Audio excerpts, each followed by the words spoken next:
Cassette نسخہ سکون، بیان کی تاریخ ہفتہ 28 جمادی الاولیٰ سن 1417 ہجری۔ ایک بہت بڑی خامی جس کو دین میں خامی، اسلام میں خامی ایک بہت بڑی یہ ہے کہ لوگ جب کام کرتے ہیں تو اپنے خیال میں وہ بہت سوچ سمجھ کر کام کرتے ہیں، مگر اس کے بعد پھر جب ان کاموں میں کچھ نقصانات سامنے آتے ہیں پھر پریشان ہوتے ہیں۔ پھر کوئی سوچتا ہے کہ ہم نے یہ کام نہ کیا ہوتا تو اچھا تھا، کوئی سوچتا ہے کہ اگر یہ کام کر لیا ہوتا تو اچھا تھا، ایسے سوچتے رہتے ہیں اور پریشانیوں میں مبتلا رہتے ہیں، ہر وقت پریشان رہتے ہیں۔ اس کا طریقہ سمجھیے۔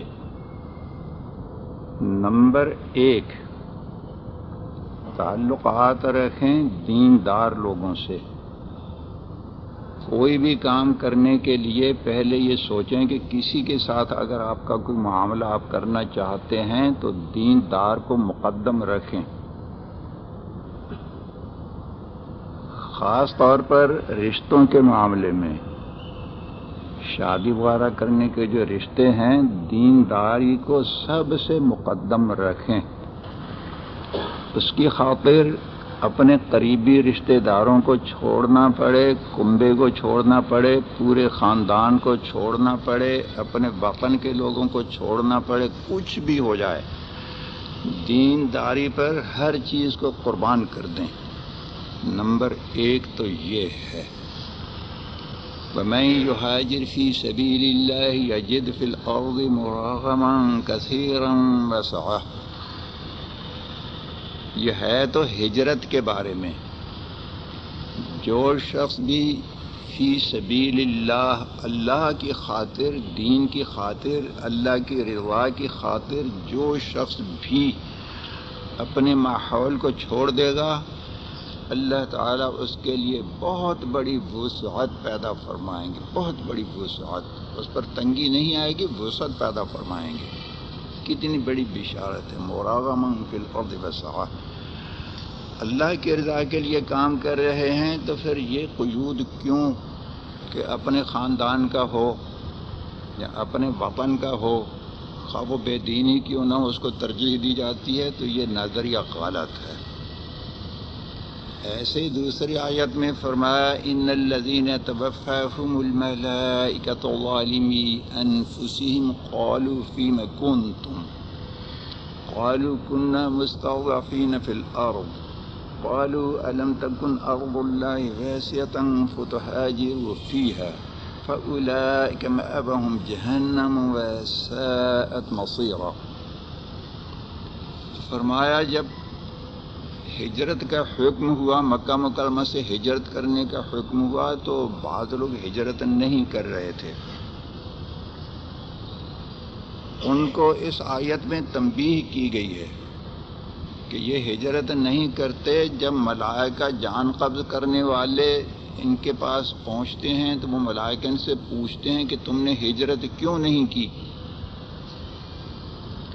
اسلام کا کھل کر اعلان کیوں نہیں کیا، کیوں چھپائے رکھا خود کو؟ تو وہ یہ جواب دیتے ہیں کہ ہم کنا مستضعفین فی الارض، ہم تو عاجز تھے اور ڈرتے تھے دشمنوں سے، اس لیے ہم نہیں کر پائے۔ فرشتے یہ کہیں گے کہ کیا اللہ کی زمین وسیع نہیں تھی؟ ہجرت کر کے چلے جاتے دوسری جگہ پر، وہاں اللہ کی عبادت کرتے، اسلام کا مظاہرہ کرتے اور جا کر جہاد بھی کرتے، تو ہجرت کیوں نہیں کی؟ اس کے بعد فرماتے ہیں کہ جن لوگوں نے ہجرت نہیں کی اللہ کی رضا حاصل کرنے کے لیے اور ایک خاص جگہ میں بند ہو کر کے بیٹھ گئے، فَأُولَٰئِکَ مَأْوَاهُمْ جَہَنَّمُ، ان کی جگہ جہنم ہے اور بہت بری جگہ ہے۔ یہ ہیں تو ہجرت کے بارے میں، مگر میں یہ آیات اکثر بیان کرتا رہتا ہوں، بتاتا رہتا ہوں کہ یہ ہر معاملے کے بارے میں یہی حکم ہے۔ شادیاں ہوں یا یہ کہ دوسرے تجارت وغیرہ کے تعلقات ہوں یا اور کوئی لین دین وغیرہ کے جو بھی تعلقات ہوں، دینداری کو مقدم رکھیں۔ اگر یہ کہیں کہ ہمیں وہ کچھ صحیح تجارت نہیں چل رہی تھی، صحیح رشتہ دیندار نہیں مل رہا تھا، تو آپ نے اس کو محدود کیوں کر دیا؟ جہاں کہیں بھی آپ کو دینداری نظر آئے تو اللہ کی رضا کے لیے اس کو سب سے مقدم رکھیں۔ رسول اللہ صلی اللہ علیہ وسلم نے فرمایا تنکح المرأة لأربع لمالها ولحسبها ولجمالها ولدینها اظفر بذات الدین تربت یداک۔ رشتے کرنے میں 4 چیزوں کو دیکھا جاتا ہے۔ لوگ رشتے کرنے میں سب سے پہلے مال کو دیکھتے ہیں، نہ جوانی، نہ صحت، نہ صورت، نہ سیرت۔ کیسا ہی بدصورت ہو، کتنا ہی بڈھا ہو، اٹھا نہ چاہتا ہو، کمر جھکی ہوئی ہو، منہ میں دانت ایک بھی نہ ہو، آنکھوں سے نظر نہ آتا ہو، مگر مال ہو مال۔ مال کی ہوس نے دنیا کو تباہ کر دیا ہے۔ دوسرے درجے میں حسب کو دیکھتے ہیں، دنیاوی عزت، اہل دنیا کی نظر میں کوئی اونچا مقام رکھتا ہو۔ تیسرے درجے میں حسن و جمال کو دیکھتے ہیں۔ آخری درجہ میں اللہ کے کچھ بندے ایسے بھی ہیں جو رشتہ کرتے وقت صرف دین کو دیکھتے ہیں۔ رسول اللہ صلی اللہ علیہ وسلم نے بہت تاکید سے فرمایا ہے کہ رشتے کرتے وقت دین کو سب سے مقدم رکھو۔ باقی چیزیں ساتھ ہو جائیں تو چلیے، وہ چیزیں بھی نعمت ہیں۔ دیندار کے پاس مال ہے تو وہ بھی اس کے دین میں کام آئے گا، دیندار کے پاس جمال ہے تو وہ بھی اللہ تعالیٰ کی نعمت ہے، دیندار کے پاس کوئی منصب ہے تو اس کو بھی اللہ تعالیٰ کے دین کی اشاعت میں اسے اپنے منصب سے بجا سے کام لے گا۔ وہ ساری چیزیں اس کے لیے دین میں معین بن جاتی ہیں۔ اور دیندار نہیں تو یہ ساری چیزیں فسق و فجور میں اور بے دینی میں معین بنے گی۔ دین کو سب سے مقدم رکھو، یہ نمبر یاد رکھیں۔ کام کرتے وقت سب سے پہلی بات دینداری۔ ایک حدیث اور سن لیجئے، حضور اکرم صلی اللہ علیہ وسلم نے فرمایا لا یاکل طعامک الا تقی، تیرا کھانا صرف متقی لوگ کھائیں۔ متقی کے معنی وہ وہمی وغیرہ نہیں جس کی تفصیل کبھی کبھی بتاتا رہتا ہوں۔ متقی کے معنی جو لوگ اللہ تعالیٰ کی نافرمانیوں سے بچتے ہیں ان کو متقی کہتے ہیں۔ تیرا کھانا صرف متقی لوگ کھائیں، اس کا مطلب کیا ہے؟ یہ نہیں ہے کہ اگر کوئی مہمان آ گیا اور وہ فاسق فاجر یا کافر ہے تو آپ اس کو کھانا نہ کھلائیں۔ جو مہمان آ گیا اس کو تو کھلانا ہی پڑے گا، کافر اس کو بھی کھلائیں گے۔ مطلب یہ ہے کہ آپ تعلقات رکھیں متقین سے۔ جن لوگوں کے ساتھ تعلقات ہوں گے وہی لوگ زیادہ تر آپ کے پاس آئے جائیں گے۔ تجارت کی وجہ سے لوگ آتے جاتے ہیں، رشتوں کی وجہ سے لوگ آتے جاتے ہیں، دوسرے دنیا کے کاموں کی وجہ سے آپس میں آتے جاتے ہیں۔ تو آپ اپنے تعلقات جب قائم کریں گے نیک لوگوں کے ساتھ تو پھر وہی آئیں گے، پھر انہیں کو کھانا کھلاؤ۔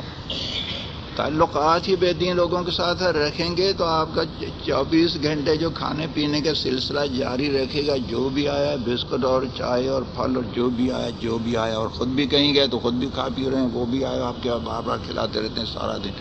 تو بے دین لوگوں کے ساتھ تعلقات ہوں گے تو بے دین لوگوں کو کھلائیں گے۔ تو ایک شرط تو یہ ہو گئی کہ اپنا ہر تعلق ہر مرحلے سے پہلے، ہر معاملے سے پہلے سوچیں کہ دیندار کے ساتھ۔ نمبر 2، پھر کام کرنے سے پہلے استخارہ بھی کریں، استشارہ بھی کریں۔ استخارہ کریں سنت کے مطابق، 2 رکعت نفل پڑھ کر وہ دعائے معثور پڑھیں۔ اس کے بعد اس دعا کے بعد کوئی خواب وغیرہ نظر آنا ضروری نہیں ہے۔ وہ لوگوں نے ایسی خام خواہ کی باتیں بنا رکھی ہے۔ دعائے استخارہ کا جو مضمون ہے وہی اس سے مقصود ہے۔ اس کا مضمون یہ ہے کہ یا اللہ یہ کام تیرے علم میں اگر میرے لیے دنیا کے لحاظ سے آخرت کے لحاظ سے، حال کے لحاظ سے، استقبال کے لحاظ سے اگر یہ کام تیرے علم میں میرے لیے نافع ہے تو مقدر فرما، اس میں برکت عطا فرما، اس کے اسباب پیدا فرما دے، اور اگر کسی لحاظ سے میرے لیے یہ نافع نہیں ہے، مضر ہے، خود دنیا کے لحاظ سے یا آخرت کے لحاظ سے یا حال کے لحاظ سے یا استقبال کے لحاظ سے، تو پھر اس کو مجھ سے ہٹا دے، مجھے اس سے ہٹا دے، اس کو مجھ سے ہٹا دے۔ تو عالم ہے میں نہیں جانتا، تو قادر ہے میں عاجز ہوں۔ ان صفتوں کا واسطہ دے کر اللہ تعالیٰ سے دعا ہے۔ اب یقین رکھے کہ جب اللہ تعالیٰ سے یہ دعا کر لی ہے تو انشاءاللہ تعالیٰ یہ بہتر نتائج مرتب ہوں گے، اس دعا کے قبول ہونے کا وعدہ ہے۔ حضور اکرم صلی اللہ علیہ وسلم استخارے کی دعا اتنی تاکید سے تعلیم فرماتے تھے جیسے قرآن کی آیت، اور فرمایا کہ ما خواب من استخار، جس نے استخارہ کر دیا وہ کبھی خسارے میں نہیں رہے گا۔ بس سنت کے مطابق استخارہ کرنا ضروری ہے، خواب وغیرہ دیکھنا کوئی ضروری نہیں، آگے نتائج جو کچھ بھی ہوں گے اللہ تعالیٰ کی طرف سے جو کچھ بھی مرتب ہو جائے اس پر انسان کو راضی رہنا چاہیے، اور اسی کے لیے وہ اسی کو اپنے لیے نافع سمجھے، یہ یقین رکھنا چاہیے، اس پر ایمان رکھنا چاہیے کہ یہی میرے لیے نافع ہے۔ تیسرا نمبر، استخارے کے بعد یا ساتھ ساتھ استشارہ، مشورہ کریں۔ مشورے کے لیے چند شرطیں ہیں۔ نمبر 1 کہ عورتوں سے مشورہ تو قطعاً نہ کریں۔ حضور اکرم صلی اللہ علیہ وسلم نے فرمایا کہ جب تک تمہارے کام آپس میں مشورے سے طے پائیں گے، اور جب تک تمہارے غنی لوگ، مالدار لوگ سخی رہیں گے، اور جب تک تمہارے حکام نیک لوگ رہیں گے، اس وقت تک زمین کا ظاہر زمین کے باطن سے تمہارے لیے بہتر ہے، یعنی زندہ رہنا موت سے بہتر ہے۔ اور جب یہ تینوں کام بگڑ گئے، تینوں میں سے ایک بگڑ گیا، مشورے ہونے لگے عورتوں سے، اور حکام ہو گئے بے دین شریر لوگ، اور غنی مالدار لوگ، ان میں آ گیا بخل۔ جب یہ 3 کام ہو گئے یا تینوں میں سے کچھ ہونے لگے تو پھر اس زندگی سے موت بہتر ہے، پھر زمین کا پیٹ تمہارے لیے زمین کے ظاہر سے زیادہ بہتر ہے۔ اس لیے عورتوں سے مشورہ تو قطعاً نہ لیا جائے، خاص طور پر شادی وغیرہ کے معاملات میں تو لوگ یہ سمجھتے ہیں کہ یہ تو ہے ہی عورتوں کا کام، سارا انہی کے سپرد کر دیتے ہیں، یہ انہی کا کام ہے۔ یہ بالکل غلط ہے، شریعت کے بھی خلاف ہے، عقل کے بھی خلاف ہے۔ انسان عقل سے کام لے اور اللہ تعالیٰ کے حکم کے مطابق کام کرے۔ عورتوں سے اگر پوچھنا ہو تو اس میں 2 مصلحتیں سامنے رکھ کر تھوڑا سا پوچھ لیا جائے۔ ایک مصلحت تو یہ کہ ذرا سی دل جوئی ہو جائے، تھوڑا سا اس کو خوش کرنے کے لیے بات تو تیری بالکل نہیں مانیں گے، یہ تو دل میں طے کر لے، تیری بات تو قطعاً نہیں مانیں گے، بس یہ تو دل میں طے شدہ ہو۔ آگے ذرا سی دل جوئی کے لیے بیگم صاحبہ کیا فرماتی ہیں، یا اسی طریقے سے تھوڑی سی بات تو ذرا سی دل جوئی ہو گئی۔ دوسری بات یہ ہے کہ کبھی کبھی ایسے بھی ہو جاتا ہے کہ انسان کے ذہن میں بھی اللہ تعالیٰ بعض دفعہ ایسی بات ڈال دیتے ہیں جو بڑے بڑے عقلاء کے ذہن میں نہیں آتی، تو جو کام آپ کرنا چاہتے ہیں اس کی سب صورتیں ہو سکتا ہے کہ عورتیں کے ذہن میں کوئی بات آ جائے تو تھوڑا سا دوسرے رخ تھوڑا سا غور کر لیں، مگر اس کی رائے کو، اس کے قول کو فیصل ماننا تو الگ رہا، فیصلہ اس کے مطابق کریں یہ بات تو الگ رہی، اس کو کچھ بھی وقت نہ دیں۔ مال یہ کہ ذرا سا جیسے بیگم کو پیار کر لیا، تھوڑا سا ایسے یہ بھی پیار کی بات چلیے، کیا خیال ہے، اگر وہ بات اس کی ماننا ہی اپنی عقل میں آئی مردوں کے مشورے سے تو ٹھیک ہے بیگم تیری بات صحیح ہے دیکھی، اور اگر نہیں آئی تو اس کو پیار کر دیں، ٹھیک ہے تو ایسی صحیح ہے، ماشاء اللہ تعالیٰ بہت اچھی ہے، اگر کوئی بات نہیں۔ ایسے کر کے تھوڑی سی اس کی دلجوئی کے لیے کر لیں۔ زمانے کے لحاظ سے احکام میں تغیر ہو جاتا ہے کچھ، یہ جو میں نے بات بتائی ہے تھوڑی سی بات پوچھ لیا کریں، شریعت میں تو یہ بھی نہیں ہے۔ شریعت میں یہ ہے کہ پوچھو ہی مت، عورتوں سے پوچھنے کی بات ہے ہی نہیں، مرد کریں آپس میں۔ تو جب اس سے مشورہ آپ کو استشارہ کرنے کی اجازت ہی نہیں ہے تو وہ آپ کسی بھی نیت سے پوچھیں، وہ تو غلط ہو جائے گا۔ پوچھتے کیوں ہیں؟ بالکل مت پوچھو۔ بس وہ زمانے کا تغیر ہے، عورتوں کو لوگوں نے بنا رکھا ہے اپنے سردار، اپنے بادشاہ بنا رکھا ہے، تو اس سے اتار کر ذرا سی بات کہ چلیے ایک دم گرانے کی بجائے تھوڑی سی لیپا پوتی کر دیں، اس کو تھوڑی سی تسلی ہو جائے۔ تو یہ زمانے کے تغیر سے ایسا ہوا ہے، ورنہ حقیقت یہ ہے کہ قطعاً نہیں پوچھنا چاہیے۔ اصل بات تو وہ ہے، خاص طور پر رشتے جیسے معاملے میں زیادہ سے زیادہ اتنی بات کہ کسی لڑکی کو دیکھنے گئے تو مرد اس کو تو دیکھ نہیں سکیں گے، کوئی خاتون جا کر دیکھ لے، دیکھ کر یہ بتا دے کہ اس کی شکل و صورت کیسی ہے۔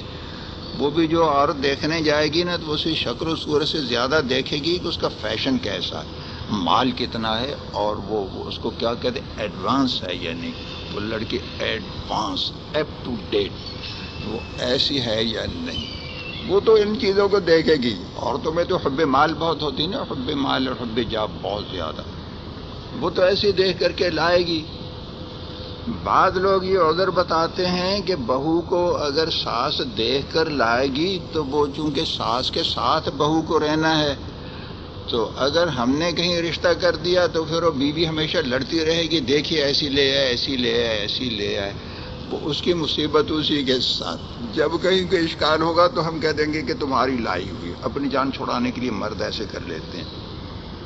یہ خیال بھی بالکل غلط ہے، اس لیے کہ اللہ کے قانون کے خلاف کر کے آپ کسی بھی مصلحت سے کام کریں گے تو وہ مصلحت نہیں ہے، نتیجہ اس کا عذاب ہی عذاب ہوگا۔ کوئی مصلحت اللہ کے قانون کے خلاف نہیں چل سکتی ہے۔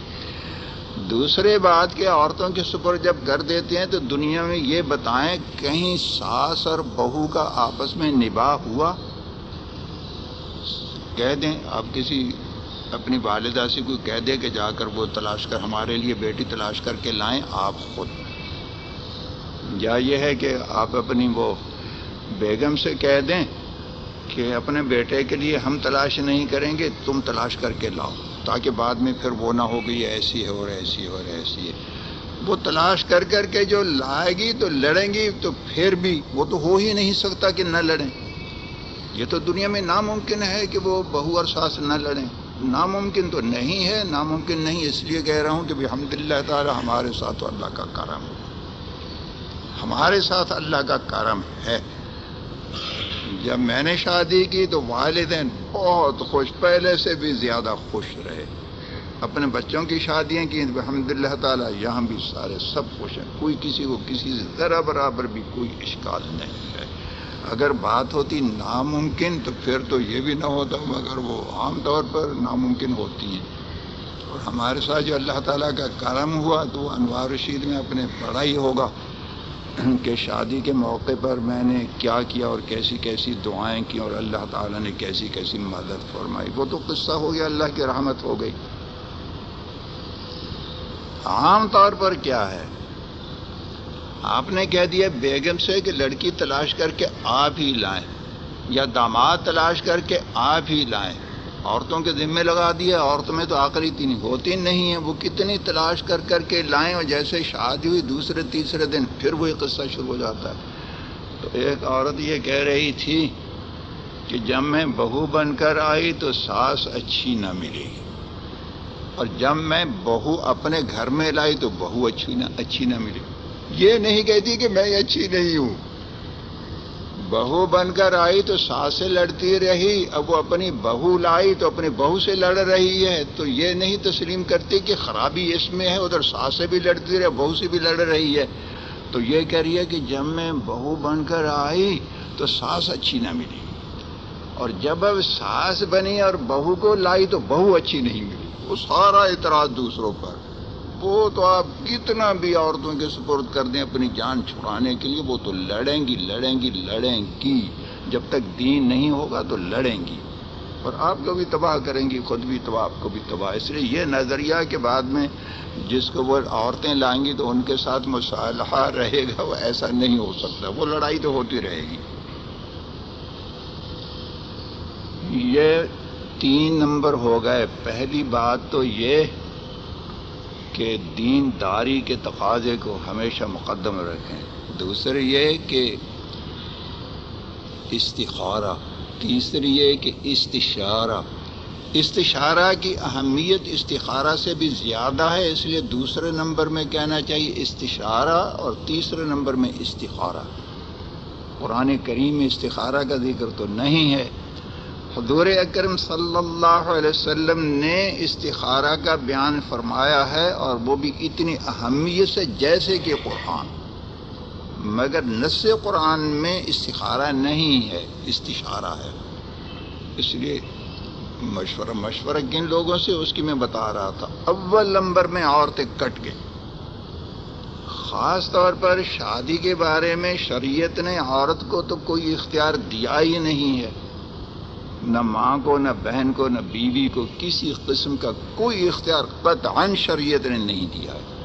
تو سوچیں کہ مسلمان ہیں، مسلمان کے لیے تو اللہ تعالیٰ کا حکم اس کے مقابلے کیا ہو سکتا ہے؟ کسی کو کوئی اختیار نہیں ہے، کتنی ہی پارسا ہو، کتنی ہی ولیت اللہ ہو، کیسی ہی رابعہ بصریہ ہو، کتنی ہی ولایت کے درجات طے کر کے آسمان پر اڑتی ہو، کہیں سمندر میں چلی جائے تو ایک اس کا وہ جو قطرہ بھی اس کا وہ کہیں سے دامن تر نہ ہوتا ہو، ایسی بڑی ولیت اللہ اللہ کا اور اللہ کے رسول صلی اللہ علیہ وسلم کا حکم ہے کہ شادیوں میں عورت کو کوئی اختیار نہیں، قطعاً کوئی اختیار نہیں ہے۔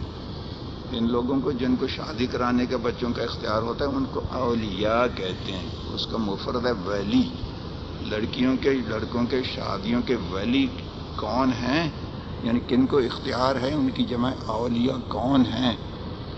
نابالغ لڑکا ہو یا لڑکی ہو، بغیر ولی کے اس کا نکاح نہیں ہو سکتا ہے، اور بالغ جو ہے اس کے لیے ولی کی رائے معلوم کرنا بعض صورتوں میں ضروری ہے، بعض صورتوں میں ضروری نہیں ہے، اس کی تفصیل تو فقہاء اور علماء جانتے ہیں۔ بہرحال جہاں ضروری ہے، جہاں ضروری نہیں، اولیاء جتنے بھی ہیں وہ مرد ہی مرد ہیں، کسی عورت کو رائے دینے کا اور کسی قسم کا کوئی اختیار قطع نہیں۔ پورے خاندان کی عورتیں چیختی رہیں، چلاتی رہیں، سر پیٹتی رہیں، جن کو شریعت نے اختیار دیا مردوں کو، بس وہ کام کریں گے، دوسرے کسی کے اس میں کوئی اعتبار نہیں ہے۔ ایک تو یہ قصہ عورتوں کا قصہ تو استشارے میں پہلے نمبر میں کٹ گیا، مت پوچھو کچھ بھی ان سے۔ ایک حدیث عورتوں کے مشورے کے بارے میں اور سن لیجئے۔ حضور اکرم صلی اللہ علیہ وسلم نے فرمایا لن یفلح قوم ولو امرهم امرأة،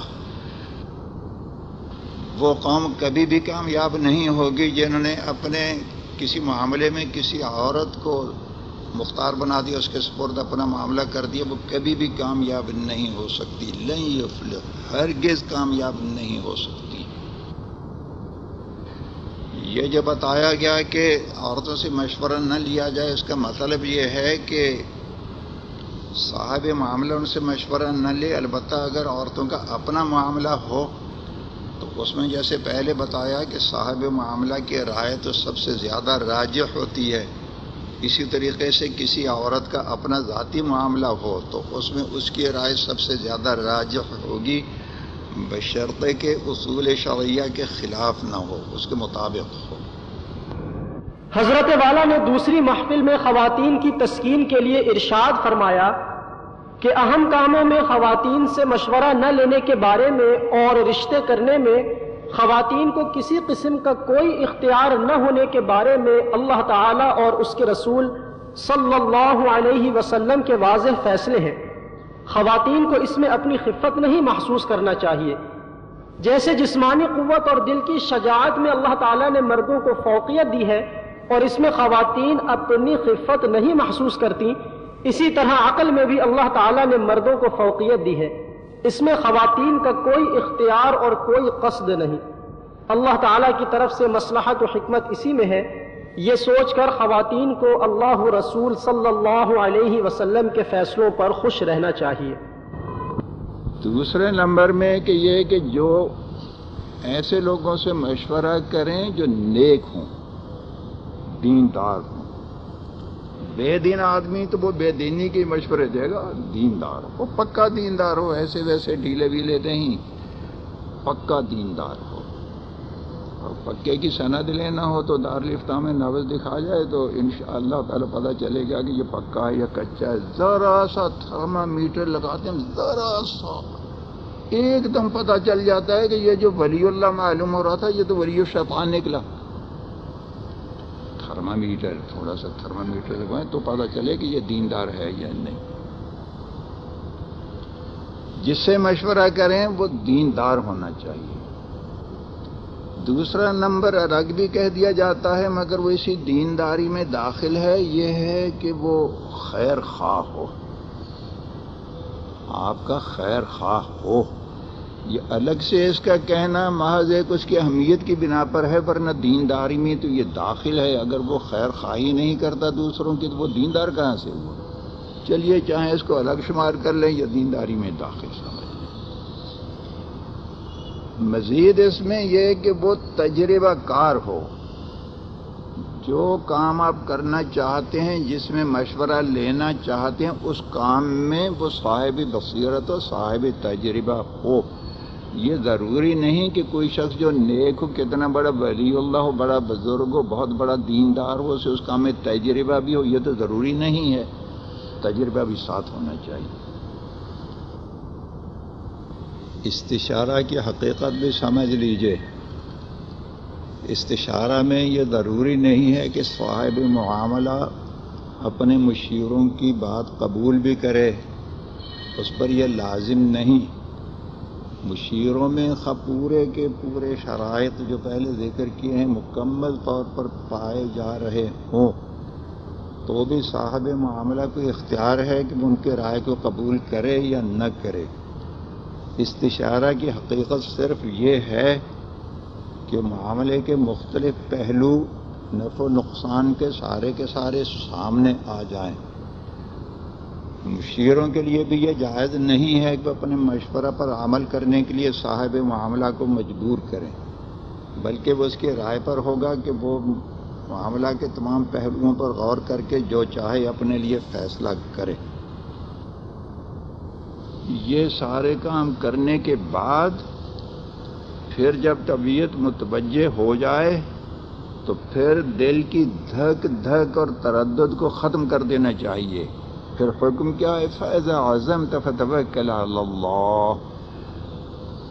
ان شرائط کے بعد کہ سب سے مقدم رکھا آپ نے دینداری کو، پھر اللہ کے حکم کے مطابق آپ نے استشارہ بھی کر لیا، اور جن جن لوگوں سے استشارے کا حکم صرف انہی سے کیا، دوسروں سے نہیں کیا، پھر اللہ کے حکم کے مطابق آپ نے استخارہ بھی کر لیا۔ یہ کام کرنے کے بعد پھر جب ایک بار اطمینان ہو گیا تو پھر بعد میں لوگوں کے بہت زیادہ وہ خیالات ہو، ارے ایسا نہ ہو جائے، کہیں ایسا نہ ہو جائے، کہیں ایسا نہ ہو جائے۔ پھر اگر وہ کام ہو گیا تو کبھی تھوڑا سا نقصان ہو گیا تو پھر وہ پیچھے کو پیٹتے رہتے ہیں، ارے اگر ہم نے نہ کیا ہوتا تو اچھا تھا۔ یا اگر کوئی کام نہیں کیا یعنی شرائط کے پورا کرنے کے بعد پھر افسوس ہوتا ہے کہ ارے کاش کر لیا ہوتا تو اچھا تھا۔ تو یہ مرحلہ ہے انسان کی صداقت کے پرکھنے کا، دین میں اس کو کتنا رسوخ ہے، احکام شریعت کا کتنا پابند ہے، اللہ تعالیٰ کے ساتھ کتنا گہرا تعلق ہے۔ یہ آخر میں یہ مرحلہ بہت مشکل ہے، اس لیے کہ ہو سکتا ہے کہ آپ نے سارے کام کر لیے اور اس کے بعد جب وہ کام کیا تو اس کے نتیجے میں کوئی تکلیف پہنچے، ہو سکتا ہے۔ اور یہ بھی ہو سکتا ہے کہ سارے کام کرنے کے بعد آپ نے وہ کام چھوڑ دیا اور بعد میں خیال ہے کہ دیکھیے وہ اگر ہو جاتا تو کتنی ترقی کر گیا اور کیسا ہو گیا، سبحان اللہ، ہم نے کیوں نہیں کہ ہم کر لیتے تو اچھا تھا۔ اس خیالات ہیں وہ بے دینی کی علامت ہیں، بے دینی۔ صاف صاف بات یہ کہ اللہ کے حکم کے مطابق پوری پابندیوں کے ساتھ جو میں نے بتائی ہیں، کوئی کام کر لیا اس کے بعد زندہ رہے تو اللہ کے حکم پر ہے، مر رہے تو اللہ کے حکم پر ہے، فائدہ ہو رہا ہے، راحتیں پہنچ رہی ہیں تو ہم نے تو اللہ کے حکم پر عمل کیا ہے، نقصان ہو رہا ہے، تکلیفیں پہنچ رہی ہیں تو ہم نے تو اللہ کے حکم پر عمل کیا ہے۔ آگے راحت اور تکلیف جو کچھ بھی وہ اللہ تعالیٰ کے اختیار میں ہے، جیسے وہ رکھے گا ہم ہر حال پر راضی ہیں۔ بڑی سے بڑی تکلیف آ جائے تو کبھی زبان پر یہ بات آنا تو الگ رہی، کبھی دل میں بھی یہ خیال نہ آئے کہ اگر ہم یہاں یہ رشتہ نہ کرتے یا اس کے ساتھ کوئی تعلق نہ جوڑتے یا تجارت میں، تو کبھی زبان پر یہ بات آنا تو الگ رہی، کبھی دل میں بھی یہ خیال نہ آئے کہ اگر ہم یہاں یہ رشتہ نہ کرتے یا اس کے ساتھ کوئی تعلق نہ جوڑتے یا تجارت میں اس کے ساتھ شرکت نہ کرتے تو بہتر ہوگا، کتنا نقصان ہوگا، کبھی دل میں بھی وسوسہ نہ آئے۔ اگر دل میں بھی وسوسہ آیا تو اس کی علامت ہے کہ اس کو اللہ تعالیٰ پر اعتماد نہیں ہے۔ صاف صاف کہیں کہ ہم نے اللہ تعالیٰ کے قانون کے مطابق عمل کیا ہے، آگے جو کچھ ہونا تھا وہ مولا کے اختیار میں ہے۔ یہ تو کافروں کی علامت اللہ تعالیٰ نے بیان فرمائی، وَمِنَ النَّاسِ مَن يَعْبُدُ اللَّهَ عَلَىٰ حَرْفٍ فإن أصابه خير يطمئن به وإن أصابته فتنة انقلب على الدنيا والآخرة۔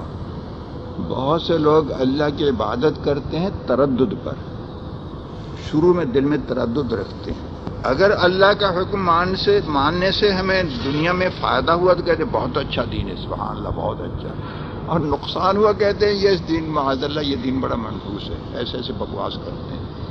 تو اس کی مثالیں حضور اکرم صلی اللہ علیہ وسلم نے بیان فرمائیں اسی آیت کی کہ وہ کسی نے اسلام قبول کیا تو اگر اس کے ہاں بیٹا پیدا ہو گیا تو کہتا ہے بہت اچھا دین ہے، سبحان اللہ بہت اچھا ہے، اور بیٹی پیدا ہو گئی کہتے ہیں ارے اسلام لا کر ہم تو مصیبت میں پھنس گئی ہے، یہ چھوڑو ایسے اسلام کو۔ ایسے اسلام لانے کے بعد گھوڑی نے بچہ دے دیا، گھوڑوں سے عرب کو بہت محبت تھی، جہاد کیا کرتے تھے، گھوڑی نے بچہ دیا، اچھے قسم سے اچھی نسل ہے، کہتے بہت اچھا اسلام ہے، اور اگر گھوڑی نے بچہ نہیں دیا تو کہتے ہیں یہ اسلام بالکل خراب ہے، منحوس ہے، معاذ اللہ۔ ایسے وہ دنیا کے اس کے تابع رکھتے ہیں، تردد سے اللہ کی عبادت کرتے ہیں۔ صحیح معنوں میں اللہ کی عبادت کی جائے تو اللہ کے قانون کے مطابق عمل کرنے کے بعد پھر یا جیے یا مرے، مرنے سے زیادہ بات تو کوئی نہیں ہو سکتی نا، تکلیف میں گزارنا تو الگ بات رہی، مر ہی کیوں نہ جائے اس پر، ذرا برابر ایمان میں تردد پیدا نہ ہو، اور یہ یقین رکھے کہ سب کو جو کچھ بھی ہو رہا ہے اللہ تعالیٰ کی طرف سے ہو رہا ہے، میں حالات پر صبر کروں گا تو اللہ تعالیٰ کی طرف سے اجر ملے گا، اور نیک شخص کے لیے وہ حالات جو ہیں وہ کفارہ سیئات بنتے ہیں، باعث ترقی درجات بنتے ہیں۔ قرآن کریم میں کتنی جگہ پر بار بار والصابرین فی البأساء والضراء وحین البأس، اللہ کے بندے ہر حال میں صبر کرتے ہیں، بار بار صبر صبر صبر صبر کی تلقین اتنی زیادہ ہے۔ اور فرمایا وَلَقَدْ خَلَقْنَا الْإِنسَانَ فِي كَبَدٍ، ہم نے تو انسان کو مشقت میں پیدا فرمایا ہے، مشقت، دنیا میں مشقت اس کو اٹھانا پڑے گی، امور تشریعہ کے علاوہ امور تکوینیہ، فقر و فاقہ، طرح طرح کی مصیبتوں کی پھر دو قسمیں، ایک تو یہ کہ قدرتی مصیبتیں پہنچتی ہیں، جیسے کوئی بیماری آ گئی یا خدا نخواستہ کوئی حادثہ ہو گیا یا ایکسیڈنٹ وغیرہ ہو گیا۔ دوسری مصیبتیں کبھی کسی انسان سے پہنچ سکتی ہیں، کسی کے ساتھ رشتہ قائم کیا وہ ہر وقت میں لڑتے جھگڑتے رہتے ہیں۔ ایک ملفوظ بھی عجیب سن لیجئے، ایک مولانا صاحب نے مجھے بتایا اپنے خسر صاحب کا ملفوظ، کہتے ہیں ہمارے خسر یہ کہتے ہیں کہ داماد جیسا بھی تلاش کر لو، تلاش کرتے کرتے کرتے کئی سال لگا دو، پھر بھی جو ملتا ہے تو وہ کنجر کا کنجر ہی ملتا ہے، کہتے کتنا تلاش کر لو کنجر کا کنجر ہی ملتا ہے۔ میں نے ان مولانا صاحب سے کہا کہ آپ کے خسر نے سب سے پہلا کنجر تو آپ کو ہی بنا دیا، اس لیے کہ آپ بھی تو اس کے داماد ہیں نا. وہ تلاش کرتے کرتے کئی سال تلاش کیا تو آپ اس کو ملے کنجر اور آپ کے ابا کو بھی کنجر کہہ دیا. دونوں کو کنجر کہہ دیا تو آپ کو شرم نہیں آتی؟ آپ اپنے خسر سے کہہ دیں کہ کیوں مجھے کنجر کا بیٹا کنجر کہہ رہے ہیں. تو یہ معاملہ ہے. وَلَقَدْ خَلَقْنَا الْإِنسَانَ فِي كَبَدٍ. انسان کو تو مشقت میں پیدا کیا ہے. مشقت میں پیدا کرنے کے سارے مطلب لے لیں. شریعت کے احکام ان کی بھی مشقت اٹھانا پڑے گی. اللہ کی نافرمانیاں چھوڑنے میں، دوسروں کو بچانے میں آپ کو مشقت اٹھانا پڑے گی. دوسروں کو تبلیغ کرنے میں، نافرمانیوں سے روکنے میں آپ کو مشقت اٹھانا پڑے گی. اسی طریقے سے دوسری مصیبتیں جو ہیں وہ خواہ کسی انسان سے پہنچیں یا قدرتی طور پر کوئی بیمار ہو گیا، کوئی ایسے کوئی زخم وغیرہ کوئی آ گیا اور ناکارہ ہو گیا، بیکار ہو گیا، تو اس میں انسان کم گھبراتا ہے. کہتے ہیں یہ تو ایکسیڈنٹ ہو گیا، چلیے ایسا ہو گیا کہ ناکارہ ہو گیا ہمیشہ کے لیے، اس کو تو ذرا صبر کر لیتے ہیں. مگر کسی انسان سے تکلیف پہنچ رہی ہے تو اس میں بھی یہ نہیں سوچتے کہ یہ بھی تو اللہ تعالیٰ کی طرف سے ہے. اس کے دل میں کس نے ڈالا کہ اس کو تکلیف پہنچاؤ؟ خواہ میاں بیوی ہوں یا اور کوئی رشتہ ہو یا اور کوئی الگ سے کوئی بھی تعلق ہو، کوئی آپ کو تکلیف پہنچا رہا ہے، سب سے پہلی بات کہ اس کے دل میں یہ ڈالا کس نے کہ اس کو تکلیف پہنچاؤ؟ وہ تو اللہ نے ڈالا ہے. پھر دوسرے درجے میں اس کو قدرت کس نے دی؟ وہ بھی اللہ تعالیٰ نے دی ہے. جب اللہ نے اس کے دل میں ڈالا، اللہ ہی نے اس کو قدرت دی، تو اس کو من جانب اللہ کیوں نہیں سمجھتے؟ اگر اپنی کوئی غلطی ہے تو اس سے توبہ کریں، اپنی اصلاح کریں، اور اگر غلطی نہیں ہے توبہ کرتے رہتے ہیں، گناہوں سے بچتے رہتے ہیں، تو یہ سمجھیں کہ اللہ تعالیٰ نے میرے درجات بلند کرنے کے لیے اس طریقے سے یہ معاملہ کر دیا ہے. اس میں میرا فائدہ ہے، درجات بلند ہو رہے ہیں. دنیا میں تکلیفیں تو بڑی سے بڑی ہیں، ہر تکلیف سے بڑھ کر دوسری تکلیف ہے، اس سے بڑھ کر دوسری تکلیف ہے. اپنی تکلیفوں کو دیکھنے سوچنے کی بجائے دنیا کے حالات کو دیکھیں کہ دوسرے لوگ کتنی بڑی بڑی تکلیفوں میں مبتلا ہے.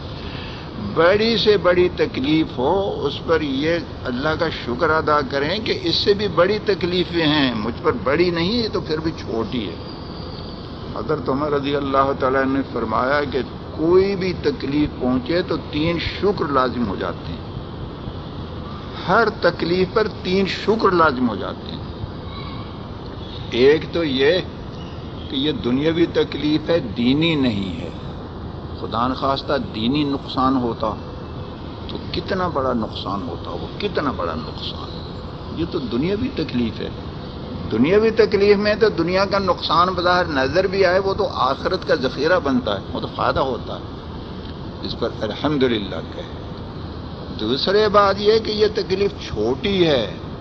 ذرا دنیا کے حالات پر نظر ڈالیں، کتنی بڑی بڑی مصیبتیں ہیں. اللہ نے بہت بڑی مصیبتوں سے بچایا، چھوٹی مصیبت دی ہے تجھے. تو ارے ناشکرے ناشکرے ناشکرے، تجھے چھوٹی سی مصیبت پر صبر نہیں ہو پاتا، اگر اللہ تعالیٰ اس ناشکری کے بدلے میں تجھ پر کوئی بہت بڑا عذاب ڈال دیں پھر کیا بنے گا؟ وہ ایک خاتون ہر وقت پریشان رہتی تھی، بار بار ٹیلی فون کرتی رہتی تھی، یہ پریشانی یہ پریشانی یہ پریشانی. پھر میں نے اس کو بتایا کہ بہت ناشکری ہو، تمہارے اندر ناشکری ہونے کا مرض ہے، بڑی ناشکری ہے. اللہ کی نعمتیں نہیں سوچتی، ہر وقت مصیبتیں سوچتی رہتی ہے، نعمتیں سوچتی ہی نہیں. اس کے بعد دوسرے دن انہوں نے ٹیلی فون کیا، کہتے ہیں کہ میں نے بہت موٹے الفاظ میں کاغذ پر لکھا ناشکری، یہ لکھ کر سامنے دیوار کے ساتھ لگا دیا، اس کو دیکھتی رہتی ہوں. اس سے اتنا سکون ملا، اتنا سکون کہ دل میں اتنا سرور بھر گیا کہ سارے غم جاتے رہے. تو ناشکری کی باتیں ہیں کہ انسان یہ سوچتا رہے یہ تکلیف ہے یہ تکلیف ہے. اللہ کے احسان اور اللہ تعالیٰ کی نعمتیں تو بہت زیادہ ہیں. ان تعدوا نعمت اللہ لا تحصوها ان الانسان لظلوم کفار. تیسری بات یہ فرمائے کہ شکر واجب ہو جاتا ہے اس لیے کہ جیز و فیضہ نہیں، بے صبری کا مظاہرہ انسان نہ کرے، چیخے چلائے نہیں، اللہ کی رضا پر راضی رہے. تو اس کو کہتے ہیں جیز و فیضہ سے بچ گیا. جیز و فیضہ کے معنی بے صبری کا مظاہرہ کرنا، زبان سے ظاہر کرنا وہ بھی ہے، اور دل میں ایسے خیالات لانا وہ بھی دل کا جیز و فیضہ ہے. اس سے اگر اللہ تعالیٰ بچا لے اپنے کسی بندے کو تو اس پر اللہ تعالیٰ کا شکر ادا کرے کہ اللہ تعالیٰ نے مجھے جیز و فضل سے بچا لیا ہے۔ رضا بر قضاء کی دولت اللہ تعالیٰ نے عطا فرما دی ہے۔ ان چیزوں کو سوچ کر حالات جو کچھ بھی ان پر صبر کیا جائے، اور پھر ایک جملہ دوبارہ لوٹا دوں، کتنی بڑی مصیبت آ جائے یہ سوچے کہ میں نے تو کام کیا ہے اللہ کے قانون کے مطابق، جو گزرتی ہے اللہ کے حکم پر تو جان دینے کے لیے تیار ہیں، یا اگر مصیبتیں تھوڑی بہت آ گئیں تو کیا ہوا، خندہ پیشانی سے ان مصیبتوں کو برداشت کرے اور اجر کی توقع رکھے، اجر کی امید رکھتے ہوئے جو کچھ بھی ہوتا ہے ان پر صبر کرے۔ تو یہ مسلمان کا حال ہونا چاہیے۔ اور اگر اللہ کے قانون کے خلاف کام کیے ہیں، وہ شرطیں جو پہلے بتائی ہیں وہ نہیں کی ہیں، پھر اگر بہت خوشی بھی نظر آ رہی ہے تو جس کا نتیجہ جہنم ہو دنیا میں بھی اور آخرت میں بھی، تو اس خوشی سے کیا فائدہ؟ اللہ کی رضا کے مطابق بڑی سے بڑی تکلیف اس کے لیے نعمت ہے، اور اللہ کی رضا کے خلاف کرنے سے بڑی سے بڑی خوشی اس کے لیے عذاب ہے، یہ یقین کر لیں۔ اور ایک یہ بھی ہو سکتا ہے کہ اگر کسی نے شروع میں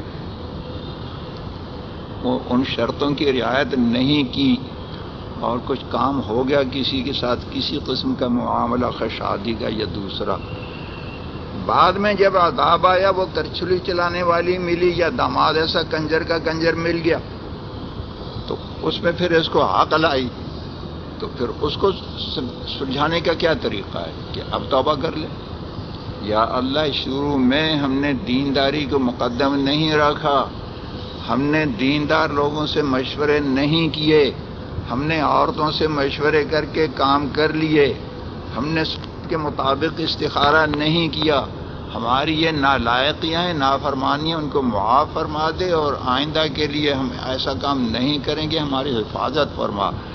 تو اسی لمحے تک جو حالات اس کے لیے عذاب تھے، آئندہ حالات بظاہر وہی رہیں گے، مگر وہ عذاب کی بجائے اللہ تعالیٰ ان کو رحمت سے بدل دے گا۔ فرق اتنا ہے کہ اگر عورتوں کے مشورے سے رشتہ کیا ہے تو اس کے بعد پیدا ہونے والے اختلافات اور لڑائی جھگڑے، یہ اس حرکت پر اللہ تعالیٰ کی طرف سے عذاب ہے۔ اور اگر مردوں کے مشورے سے اصول شرعیہ کے مطابق رشتہ کیا ہو تو اس کے بعد اگر اختلافات پیدا ہو گئے اور کسی کو کسی سے تکلیف پہنچی تو اس پر صبر کرنے میں اجر ہے، اس لیے یہ تکلیف بھی اس طریقے سے اللہ تعالیٰ اس کو رحمت بنا دیتے ہیں۔ اور اسی قسم کا ہے اولاد کی تربیت کے بارے میں۔ لوگ کہتے ہیں، ابھی 2-3 دن کی بات ہی کسی نے فون پر بتایا کہ لوگ یہ کہتے ہیں کہ بچوں پر پابندی اگر لگاتے ہیں تو بچوں کا ذہن بند ہو جاتا ہے، بگڑ جاتے ہیں۔ بچوں کو آزادی دی جائے تو پھر کہتے ہیں کہ ان کا ذہن کھل جاتا ہے۔ پوچھنے والے نے یہ بتایا کہ ہمارا تجربہ بھی ہے، ایسے لوگ تجربہ بھی بتاتے ہیں کہ بچوں کو آزادی دے دو، جو چاہو کرتے پھرو، تو وہ بچے سدھر جاتے ہیں، ذہن کھلتا ہے، خوب پھلتے پھولتے ہیں۔ اور روک ٹوک کرتے ہیں تو بچوں کا ذہن خراب ہوتا ہے۔ تو میں نے ان کو بتایا کہ اللہ کا قانون ہے، اللہ کا قانون ہے، بچوں پر پابندی رکھو، اللہ کے قانون پر عمل کرتے ہوئے اگر آپ کا بچہ خدا نخواستہ کافر بھی ہو گیا، فاجر ہو گیا، ڈاکو بن گیا، کچھ بھی بن گیا، آخرت میں آپ کے پاس جواب موجود ہے، یا اللہ میں نے تیرے قانون کے مطابق عمل کیا، آگے اس میں اثر رکھنا یا نہ رکھنا وہ تیری طرف سے تھا، میرے ذمہ جو کچھ تو نے حکم لگا تھا میں نے تو کر دیا۔ آگے حضرت نوح علیہ السلام اپنے بیٹے کو مسلمان نہیں کر سکے، بیوی کو مسلمان نہیں کر سکے، لوط علیہ السلام اپنے بیوی کو مسلمان نہیں کر سکے، ابراہیم علیہ السلام اپنے ابا کو نہیں کر سکے، حضور اکرم صلی اللہ علیہ وسلم اپنے چچا کو نہیں کر سکے، حضرت آدم علیہ السلام کا بیٹا دیکھے اپنے بھائی کو قتل کر دیا۔ تو کیا ان کی تربیت میں کوئی کہہ سکتا ہے کہ نبی کی تربیت میں کوئی نقص تھا؟ تربیت میں نقص نہیں، دعا میں نقص نہیں، کوشش میں نقص نہیں، وہ اللہ تعالیٰ اپنی قدرت دکھاتے ہیں۔ تو اگر بچوں پر پابندی پورے طور پر شریعت کے مطابق پابندی بھی، دعائیں بھی، اور اپنی ہمت پر نظر کی بجائے اللہ پر نظر رہے، یہ ہم جو کچھ کر رہے ہیں وہ تو اس لیے کر رہے ہیں کہ ہمیں اللہ تعالیٰ کا حکم ہے، حکم کے بندے ہیں، نظر ہے اللہ تعالیٰ کی رحمت پر، اس کے بعد اولاد کتنی بھی بگڑ جائے، قیامت کے روز جواب موجود ہے، یا اللہ ہم نے تو تیرے اس کے مطابق عمل کیا، آگے ہدایت تو تیرے اختیار میں تھی۔ اور اگر معاملہ ہو گیا الٹا، ڈھیل دو جی، ڈھیل دو بچوں کو ڈھیل دو، ایسے ان کا ذہن جو ہے وہ کھلتا ہے، اور اس کے بعد وہ بن گیا ولی اللہ، وہ بن گیا فضیل ابن عیاض بن گیا، کہیں بہت بڑا ولی اللہ بن گیا، قیامت میں گردن تمہاری پکڑی جائے گی کہ اس کا آگے بننا یا نہ بننا وہ تو ہماری دستگیری سے ہے۔ نالائق تو نے اولاد کے لیے کیوں کچھ نہیں کیا، روک تو کیوں نہیں کرتا تھا، مناسب سزا موقع پر کیوں نہیں دیتا تھا، نگرانی کیوں نہیں کی، وہ ولی اللہ بن گیا تو ہمارا کرم ہو گیا، تجھے تو لے جائیں گے کھینچ کر جہنم میں، تو نے اپنا فرض کیوں ادا نہیں کیا۔ موسی الذی ربہ فرعون مرسل وموسی الذی ربہ جبریل کافر۔ سامری کا نام بھی موسیٰ تھا اور اس کی پرورش کی جبریل علیہ السلام نے، سامری کی پرورش کی جبریل علیہ السلام نے، وہ تو اتنا بڑا کافر، اور حضرت موسیٰ علیہ السلام کی پرورش کی فرعون نے، اور ان کو اللہ تعالیٰ نے بنا دیا رسول۔ تو کیا بننے والا کیا نہیں ہے وہ تو اللہ تعالیٰ کی حکمتیں ہیں، مقدرات میں سے ہیں، بندہ تو بندہ ہے کہ اللہ کے قانون پر عمل کرے۔ ایک بات مدرسے کے بارے میں بھی بتا دوں، کچھ تو مولوی ہیں نا، یہ مولوی مجاہد صاحب بیٹھے ماشاءاللہ بہت اچھا کام کر کے ہیں، اللہ تعالیٰ قبول کرے۔ وہ اسی کے ساتھ کہ بندہ تو اس کا مسئول ہے کہ تو نے ہمارے قاعدے کے مطابق کام کیا یا نہیں کیا۔ دارالعلوم دیوبند کے سرپرست تھے حضرت مولانا گنگوہی قدس السر۔ اس زمانے میں قصبے کے ایک شہری نے یہ مطالبہ کیا کہ مجھے رکن بنایا جائے، دارالعلوم کا مجھے بھی رکن بنایا جائے۔ وہ اہل سربت میں سے تھا اور صاحب اثر تھا، مگر وہ لائق نہیں تھا، شریر آدمی تھا، دین میں پورا نہیں تھا۔ حضرت گنگوہی قدس السر اس کو رکن نہیں بنا رہے تھے۔ حضرت حکیم الامہ قدس السر فرماتے ہیں کہ میں نے حضرت گنگوہی قدس السر کی خدمت میں لکھا کہ زبانی عرض کیا کہ اگر آپ اس کو رکن بنا لیں تو اچھا ہے، میری رائے یہ ہے کہ بہتر ہے۔ کیوں؟ اس لیے کہ اس کو رکن بنا بھی لیا تو اکثریت تو ہم لوگوں کی ہے، اتنے ارکان میں اگر ایک نالائق ہے تو اس کی آواز سنے گا کون؟ فیصلہ تو وہی ہوگا جو ہم سب لوگ کریں گے۔ تو اس کے شر سے بچنے کے لیے اس کو رکن بنا لیں، اور اگر نہیں بناتے تو یہ با اثر ہے، اہل سربت میں سے ہے، بڑے اس کے تعلقات ہیں، یہ دارالعلوم کو نقصان پہنچائے گا۔ اس لیے میری رائے یہ ہے کہ اب بنا لیں۔ حضرت گنگوہی قدس السر کا جواب سنیے۔ حضرت گنگوہی کا تفقہ، بصیرہ، یہ اتنا بڑا مقام ہے کہ ماضی قریب میں اتنا بڑا تفقہ کہیں ملتا نہیں ہے۔ اور یہ بھی سمجھ لیں کہ دیوبندیت نام ہے حضرت گنگوہی کا، جتنی بنیاد انہوں نے رکھی ہے دوسرا کوئی ان کے ہم پلہ کوئی نہیں ہو سکتا ہے۔ حضرت حکیم الامہ قدس السر کی جو صحیح تربیت کی تو حضرت گنگوہی قدس السر نے کی ہے، یہ سارا مسالہ انہی کا لگا ہوا ہے۔ اب جواب سنیے۔ حضرت گنگوہی قدس السر نے فرمایا کہ ہرگز نہیں بناؤں گا اس کو۔ کیوں؟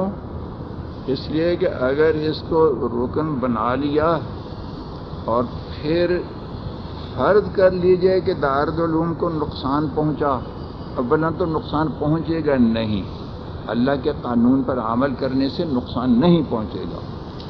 فرض کر لیں بفرض محال کہ چلیے نقصان پہنچ گیا، تو کیا ہوگا؟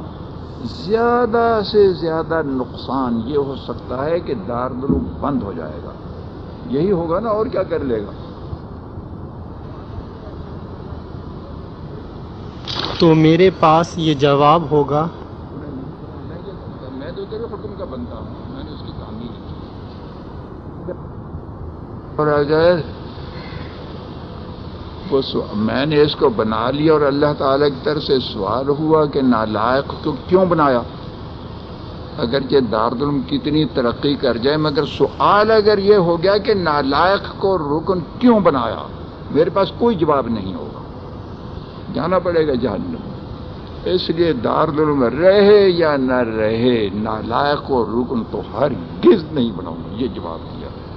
تو اللہ تعالیٰ کی مدد کیسی ہوئی کہ وہ چیختا چلاتا رہ گیا، دارالعلوم برابر ترقی بے ترقی، ترقی بے ترقی اللہ تعالیٰ کی طرف سے ہوتی رہی۔ تو یہ مثال بھی اسی لیے کی کہ اللہ تعالیٰ کے قوانین کے مطابق عمل کرنے میں آخر میں بشرطے کہ یہ شرطیں پوری پہلے ادا ہو جائیں، دینداری کو مقدم رکھیں، پھر استشارہ جو اس کی شرطیں بتائیں ان پر عمل کریں، پھر استخارہ بھی کریں، اور پھر فَإِذَا عَزَمْتَ فَتَوَكَّلْ عَلَى اللَّهِ۔ اس کی ایک مثال بھی بتا دوں، غالباً غزوہ احد کے بارے میں ہے۔ حضور اکرم صلی اللہ علیہ وسلم نے صحابہ کرام رضی اللہ تعالی عنہم سے استشارہ کیا کہ ہم باہر جا کر لڑیں یا یہ کہ مدینے کے اندر رہ کر۔ حضور اکرم صلی اللہ علیہ وسلم کی اپنی رائے یہ تھی کہ اندر رہیں، اور جو اور کوئی تجربہ کار حضرات تھے ان کی بھی ہے کہ اندر ہی رہیں تو زیادہ دفاع زیادہ مستحکم ہوگا، اور جن میں جوش جہاد تھا انہوں نے کہا کہ نہیں، باہر نکل کر کافروں کا مقابلہ کریں گے۔ تو حضور اکرم صلی اللہ علیہ وسلم نے جوشیلے نوجوانوں کی رائے کو قبول فرما لیا اس وقت میں۔ تو وہ یہ حکم ہے فَإِذَا عَزَمْتَ فَتَوَكَّلْ عَلَى اللَّهِ۔ استشارہ کی بات جب آپ نے ایک کام کر لیا، پکا ارادہ کر لیا، تو جو گزرتی ہے گزرنے دو۔ 70 شہید ہوئے، 70 شہید ہوئے، کتنا بڑا عالمیہ، کتنا بڑا حادثہ۔ مگر یہ ہے کہ جو کچھ ہوتا رہے، اب کام آپ نے اللہ کے حکم کے مطابق مشورے سے کام کر، وہ ہو گیا، اب جو کچھ ہوتا رہے۔ مرتے ہیں تو اللہ کی رضا کے مطابق، زندہ رہتے ہیں تو اللہ کی رضا کے مطابق، نفع ہوتا ہے اللہ کی رضا کے مطابق، نقصان ہوتا ہے اللہ کی رضا کے مطابق۔ وہ نقصان تو ہے نہیں، تمہاری نظریں اس کو نقصان سمجھ رہی ہیں، تو ذرا برابر بھی پھر تردد نہیں رہنا چاہیے۔ ایک تو ان شرائط کے بعد کام کریں یا نہ کریں وہ تردد نہیں ہونا چاہیے، ہمت کر کے فَإِذَا عَزَمْتَ فَتَوَكَّلْ عَلَى اللَّهِ، ہمت کر کے جدھر کو رجحان ہوا کام کر ڈالیں، زیادہ سوچتے نہ رہیں، اور کام کرنے کے بعد پھر اس کا نتیجہ کیا ہوا تو اس پر بھی تردد نہ کریں کہ اگر نہ کرتے تو ایسا ہو جاتا اور کر لیتے تو ایسا ہو جاتا۔ ایسی چیزیں یہ ایمان کے تقاضوں کے خلاف ہے۔ یہ بہت سی چیزیں سامنے ایسی آتی رہتی ہیں، تو اس لیے آج رات ہی سے خیال ہو رہا تھا کہ اس بارے میں یا تو کوئی مضمون لکھوں یا یہ کہ کسی کیسٹ میں بھر دوں۔ عصر کی نماز کے بعد خیال آیا کہ چلیے آج اسی کی کیسٹ ہو جائے۔ اللہ تعالیٰ ظاہر اور باطن صحیح معنوں میں اپنی مرضی کے مطابق ہمیں مکمل طور پر دیندار بنا لیں، اور دیندار بننے کے بعد جو حالات بھی گزریں، خواہ بظاہر اچھے خواہ بظاہر برے، ان تمام حالات کو خندہ پیشانی سے برداشت کرنے کی توفیق عطا فرمائے۔ وصلی اللہم وبارک وسلم علی عبدک ورسولک محمد وعلی آلہ وصحبہ اجمعین۔ بسم اللہ الرحمن الرحیم۔ آپ نے کبھی یہ بھی سوچا کہ دنیا فسادات، قتل و غارت اور جان لیوا پریشانیوں کے عذاب میں کیوں گرفتار ہے؟ فرمان رسول صلی اللہ علیہ وسلم، کل امتی معافن الا المجاہدین، میری پوری امت کو معاف کیا جا سکتا ہے مگر اللہ تعالیٰ کی غلامیاں بغاوت کرنے والوں کو ہرگز معاف نہیں کیا جائے گا۔ یہ حدیث صحیح بخاری میں موجود ہے۔ اللہ تعالیٰ کی کھلی بغاوت، نمبر 1، دام ایک مٹھی سے کم نہ کٹانا یا نکالنا، دل میں اللہ کے حبیب صلی اللہ علیہ وسلم کی صورت مبارکہ سے نفرت تو ایمان تھا۔ نمبر 2، شرعی پردہ نہ کرنا، وہ قریبی رشتہ دار جن سے پردہ فرض ہے، نمبر 1 چچا زاد، نمبر 2 ماما، نمبر 4 خالہ زاد، نمبر 5 دیور، نمبر 6 جیٹھ، نمبر 7 نندوئی، نمبر 8 بہنوئی، نمبر 9 پھوپھا، نمبر 10 خالو، نمبر 11 شوہر کا بھتیجا، نمبر 12 شوہر کا بھانجا، نمبر 13 شوہر کا چچا، نمبر 14 شوہر کا ماموں، نمبر 15 شوہر کا پھوپھا، نمبر 16 شوہر کا خالو۔ تیسری بغاوت، مردوں کا ٹخنے ڈھانکنا۔ چوتھی بغاوت، بلا ضرورت کسی جاندار کی تصویر کھنچوانا، دیکھنا، رکھنا اور تصویر والی جگہ جانا۔ نمبر 5 گانا گانا۔ نمبر 6 سنگی بکنا۔ نمبر 7 حرام کھانا جیسے بینک اور انشورنس وغیرہ کی کمائی۔ نمبر 8 غیبت کرنا اور اللہ تعالیٰ اپنی رحمت سے اپنے حبیب صلی اللہ علیہ وسلم کی پوری امت کو اپنی بغاوتوں اور ہر قسم کی نافرمانیوں سے بچنے کی توفیق عطا فرما کر دنیا و آخرت کے ہر قسم کے عذاب اور ہر پریشانی سے نجات عطا فرمائے، آمین۔ یہ مضمون سیدی و مرشدی حضرت اقدس مفتی رشید احمد صاحب رضی اللہ عنہ نے 26 رجب سن 1415 ہجری کو اپنے ہاتھوں سے شروع کی۔ اللہ تعالیٰ کی ان علانیہ بغاوتوں اور کھلی نافرمانیوں کی تفصیل اور ان پر اللہ اور اس کے رسول صلی اللہ علیہ وسلم کی طرف سے دنیا و آخرت میں سخت عذاب کی وعیدیں معلوم کرنے کے لیے فقیہ العصر حضرت مفتی رشید احمد صاحب لدھیانوی متظلہ العالی کا واعظ اللہ کے باغی مسلمان پڑھیں یا اسلام کی کیسٹیں سنیں۔ جان لیوا پریشانیوں سے مکمل نجات کے لیے کتاب ہر پریشانی کا علاج اور اسی نام کی مختصر سی کیسٹ کے تیر بہدف اکثیر نسخے آزمائیں اور انہی نسخوں کے استعمال سے مکمل قابل رشک سکون پانے والوں کے حیرت انگیز حالات کتاب باب العبر میں پڑھیں۔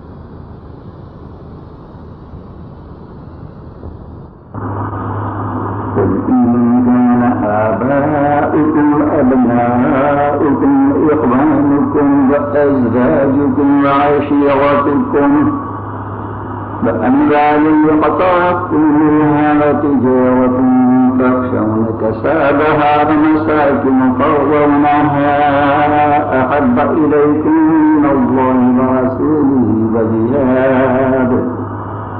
وجهاد في سبيله فتربصوا حتى يأتي الله بأمره والله لا يهدي القوم الفاسقين۔ جہاد کے موضوع پر بات چل رہی ہے۔ گزشتہ بیان کے آخر میں یہ بتایا تھا کہ دنیا میں حکومت الہیہ قائم کرنے کا طریقہ کیا ہے، کیسے قائم کی جائے۔ دنیا پر جو شیطانی حکومتیں چل رہی ہیں ان کو ختم کر کے رحمان کی حکومت کو کیسے قائم کیا جائے، اس کا طریقہ کیا ہے۔ پھر جب قائم ہو جائے تو اس کو باقی رکھنے کی تدبیر کیا ہے کہ پھر شیطانی قوت دوبارہ لوٹ کر نہ آئے، باقی رہے۔ ایک بات تو یہ ہے جو آج بیان کرنے کا ارادہ ہے، اللہ تعالیٰ صحیح طور پر اپنی مرضی کے مطابق بیان کروا دے۔ ولا حول ولا قوت الا باللہ۔ دوسرا ایک بہت اہم موضوع یہ ہے کہ آج کا مسلمان جہاد کا دشمن کیوں ہے۔ صرف یہ نہیں کہ یہ جہاد میں شامل نہیں ہوتا، نہیں کرتا، اتنی سی بات نہیں ہے، بلکہ آج کے مسلمان جہاد کے دشمن ہیں۔ یہ دشمن کیوں ہیں اور ان کے دشمنی کا علاج کیا ہے۔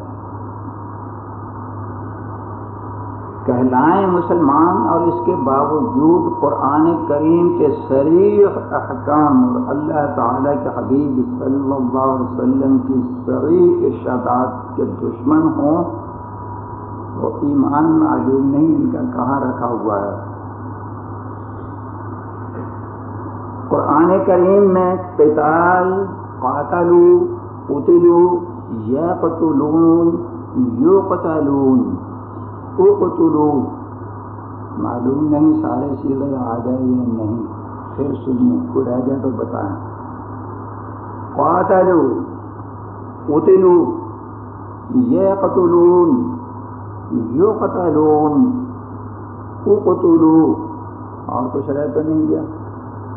قتلتم۔ پورا قرآن کریم اول سے آخر تک پڑھ جائیں تو قتال ہی قتال، ہاں قتال کا لفظ بھی مستقل بھی ہے کئی جگہ پر۔ کتب علیکم القتال وہو کرہ لکم، اللہ تعالیٰ نے فیصلہ فرما دیا تم پر قتال ہم نے فرض کر دیا ہے، مگر یہ فرض ایسا ہے کہ بڑا کڑوا لگتا ہے، بہت کڑوا۔ قرآن پڑھ کر مٹھائیاں کھا لینا، شیرینی تقسیم کر لینا، جن بھوت بھگانے کے لیے خوانیاں کرا لینا، یہ تو بہت بہت اچھا ہے، قرآن بہت میٹھا میٹھا ہے۔ اسی قرآن میں قتال